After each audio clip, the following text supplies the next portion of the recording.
वीरान मंदिर के हिस्सा नंबर 10 में खुश आमदीद। तकरीबन आधा घंटा तक तलाश जारी रखने के बाद वो दोनों एक जगह रुककर आपस में बातचीत करने लगे। लगता है इस कब्रिस्तान में कोई ऐसी कब्र नहीं है जिसकी हमें तलाश है, इसलिए हमें आज वापस लौट जाना चाहिए और फिर किसी मुनासिब वक्त में किसी और कब्रिस्तान में जाकर अपना मकसद हासिल करना चाहिए। रशीद की माँ ने सरगोशी करते हुए कहा, ठीक है, जैसे तुम्हारी मर्जी। अच्छा होता अगर आज ही हम ये काम सरंजाम दे लेते, क्योंकि रोज़ रोज़ आधी रात के बाद अपने घरों से निकलना कौन सा आसान काम है। और फिर अगर घर के अफराद में से किसी को शक हो गया तो हमारा राज खुल सकता है और हम मुश्किल में भी पड़ सकते हैं। उसने जवाबन कहा, लेकिन जब हमें ऐसी कब्र ही ना मिलेगी तो हम कैसे ये काम सरंजाम दे सकते हैं, क्योंकि शाह बाबा के मुताबिक अगर हम ऐसा काम करने में कामयाब ना हो सके तो अपना मकसद नहीं पा सकते। रशीद की माँ ने कहा। अभी वो आपस में खड़े सरगोशियों में मसरूफ़ थे। अचानक उन्हें अपने करीब एक आहट सुनाई दी। वो दोनों सहम कर उस तरफ देखने लगे और फिर एक गूंजदार आवाज़ ने खामोशी का तिलस्म तोड़ दिया। दोनों को यूं महसूस हुआ जैसे किसी ने एक ज़ोरदार बाजा उनके कानों के करीब लाकर यकलख्त बजा दिया हो। उन्हें यूं लगा जैसे ये गूंजदार आवाज़ उनके कानों के पर्दे फाड़ कर रख देगी, लेकिन ऐसा सिर्फ एक लम्हे के लिए हुआ और फिर यकदम दोबारा खामोशी छा गई। उन्हें अपने सीनों में धड़कते दिल की आवाज़ सुनाई दे रही थी। वो दोनों खौफो हिरास में डूबे खोई खोई नज़रों से एक दूसरे की तरफ देख रहे थे और यूं लग रहा था जैसे वक्त ने उन्हें पत्थर का बना दिया हो। कुछ देर तक इसी कैफियत में रहने के बाद जैसे यकदम उन्हें किसी ने झंझोड़ दिया हो और वो होश में आ गए हों। उनके चारों तरफ घुप अंधेरा डेरे डाले हुए था और कब्रिस्तान इसी तरह अपनी तमाम तर वहशत के साथ उनके सामने था और उसके बीचों बीच खड़े आगे लाए हमल का सोचने लगे। उस खौफनाक आवाज़ ने उन्हें बहुत खौफजदा कर दिया था और उन्होंने अपना प्लान मुलतवी करके घरों की राह ली। रास्ते में वो दोनों खामोश ही थे और घरों के नज़दीक पहुंचकर उन्होंने सरगोशी में कुछ बात की। मोची अपने घर के अंदर घुस गया और रशीद की माँ भी अपने घर की तरफ बढ़ गई। नंबरदार के साथ आए उसके आदमी खौफजदा होकर वापस गांव की तरफ जाने वाले रास्ते की जानिब भागते चले जा रहे थे, जो कि जंगल के अंदर से होकर जा रहा था। जंगल रात के अंधेरे में इस वक्त यूं लग रहा था जैसे हज़ारों देव और जन्नात अपने सर उठाए उनके इस्तकबाल के लिए खड़े हों। नंबरदार चूँकि खुद बहुत डर गया था, मंदिर के अंदर जो कुछ उसने अपनी जागती आंखों के साथ देखा और अपने साथियों के साथ होते देखा और उसके होश ठिकाने लगाने के लिए वो सब काफ़ी था और उनके ताक़ुब में उनके पीछे ही भागता चला जा रहा था। खौफ की वजह से उसके पाँव इसका साथ देने में कामयाब नहीं हो रहे थे, लेकिन उसके बावजूद उसके पीछे भागता चला जा रहा था। उसके साथ साथ वो इन्हें मुसलसल आवाज़ें देने की कोशिश भी कर रहा था, लेकिन जैसे किसी ने उसके हलक में कांटे गाड़ दिए हों कि वो जिसको भी आवाज़ देने के लिए बोलना चाहता, हलक में आवाज़ कैद हो जाती। तकरीबन 20-25 मिनट तक मुसलसल भागते रहने के बाद वो उस उजड़े हुए रास्ते पर पहुंच गए।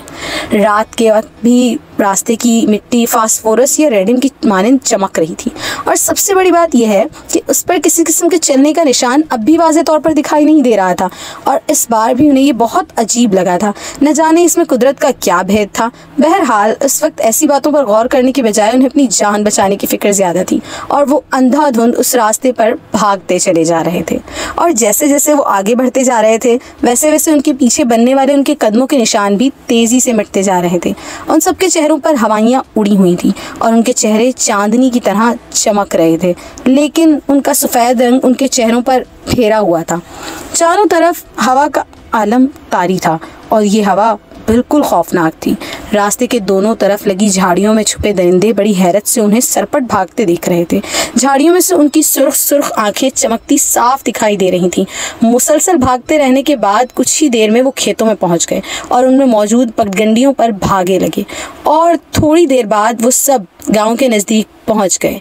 गांव के नज़दीक पहुंचकर वो चीखने चिल्लाने लगे और उनकी इस तरह चीखने की आवाज़ें रात के अंधेरे में गांव वालों को साफ सुनाई दे रही थीं, जो इनके जंगल में जाने से लेकर अभी तक उनके इंतज़ार में जाग रहे थे। उनका शोर सुनकर गांव के बहुत से लोग अपने अपने घरों से बाहर निकल आए और उनको इस तरह रात के अंधेरे में गांव की तरफ भागते देखकर वो और भी खौफजदा हो गए और उनकी तरफ देखने लगे।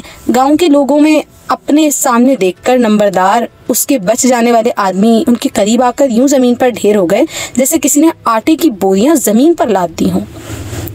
दिलजीत सिंह दूल्हे के लिबास में कोई शहजादा ही लग रहा था। उसके तमाम रिश्तेदार उसके गिर्द घेरा डाले उससे बातें और छेड़छाड़ करने में मसरूफ थे, और वो भी अपनी प्रीत कौर के मिलने की खुशी में उन सब की छेड़छाड़ से महसूस हो रहा था। लेकिन शायद वो अपने आने वाले बुरे वक्त से बेखबर था जो उसकी ताक में उसका इंतजार कर रहा था।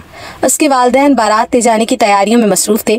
उनकी ये कोशिश थी कि वो बारात लेकर जल्दी अपने समधी के गाँव पहुँचें ताकि वो रसूमात की अदायगी और खाना वगैरह खाने के बाद जल्दी से अपनी बहू को रात का अंधेरा फैलने से पहले ही गांव वापस पहुंच जाएं। लेकिन उनकी लाख कोशिशों के बावजूद भी बाराती अभी पूरी तरह तैयार नहीं हुए थे।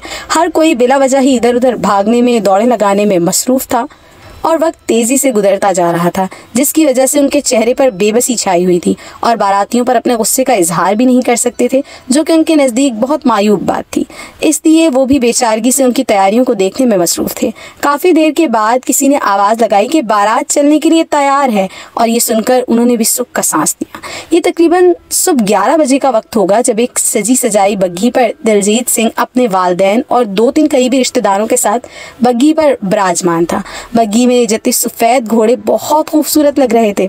बग्घी के पीछे चंद और बग्घी और सजी हुई बैलगाड़ियों पर दीगर बाराती सवार थे। ये काफिला प्रीत कौर के गांव की जानिब रवां दवां था, जो कि उनके गांव से तकरीबन 15 मील की मुसाफत पर था।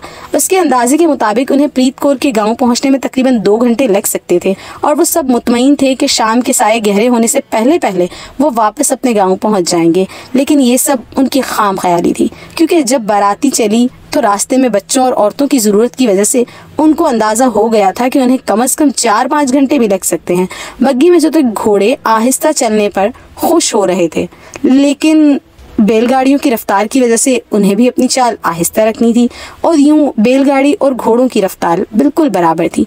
फिर जैसे तैसे करके वो सपहर के वक्त गाँव पहुँच ही गए। गाँव में उनके इस्तकबाल की तैयारियाँ उरूज पर थीं, चूँकि गांव की हर औरत और मर्द को भी उस नौजवान को देखने की बहुत हसरत थी जिसने उनके गांव की सबसे खूबसूरत दोशीज़ा को अपना गर्विदा बना लिया था। इसलिए वो भी बड़ी बेचैनी से बारात का इंतज़ार कर रहे थे। गांव के दाखिली रास्ते पर वो सब इकट्ठे खड़े अपने हाथों में फूलों के हार लिए उनके इस्तकबाल के लिए तैयार खड़े थे, और फिर जैसे ही उनकी नज़र बारात पर पड़ी वो सब खुशी से चीखने लगे। गाँव के नज़दीक पहुँच उन सब का पुरजोर अंदाज में इस्तकबाल किया गया और उनके गलों में फूलों के हार डाले गए। दिलजीत सिंह खुशी से निहाल सबकी तरफ देख रहा था। उसके ससुरालियों ने उसे हाथों हाथ लिया और बारातियों के साथ साथ उन सबको ले जाकर एक बड़ी सी हवेली में ठहराया। सुर्ख ईंटों से बनी ये हवेली अपनी खूबसूरती की मिसाल थी, जिसका बड़ा सा मुनकुश दरवाज़ा कारीगर की मेहनत का मुंह बोलता सबूत था। हवेली के बीचों बीच एक बड़ा दालान था जिसमें जाबजा तख्त पोश बिछे थे, जिन पर सुर्ख रंग की चादरें बिछी हुई थीं। उन सबको ले जाकर उन तख्त पोशों पर बिठाया गया। कुछ ही देर में उनकी खिदमत में एक जायकादार शरबत पेश किया गया, जिसके मुनफरिद जायके की हर किसी ने दिल खोल कर दाद दी। औरतें जनान खाने में चली गईं और बच्चे दूसरे बच्चों के साथ मिलकर खेल कूद में मसरूफ़ हो गए।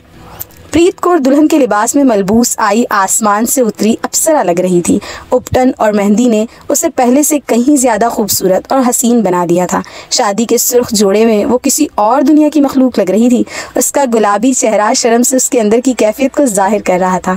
यूँ लग रहा था जैसे उसके अंदर अपने महबूब को देखने की तमन्ना बड़ी बेचैन हो। उसके बचपन की सहेलियों ने उसको अपने घेरे में लिया हुआ था और वो उसे छेड़छाड़ में मसरूफ़ थी, और वो भी कभी उनके मजाक पर खिलखिलाकर हंस देती, जिससे उसके मोतियों जैसे सफ़ेद दांत भी भले लगते थे। गर्ज यूँ लगता था जैसे कुदरत ने उसे बड़े प्यार से तख्लीक किया हो। Please like, comment and subscribe the channel Shehzad Khan Horror Stories, and thanks for watching.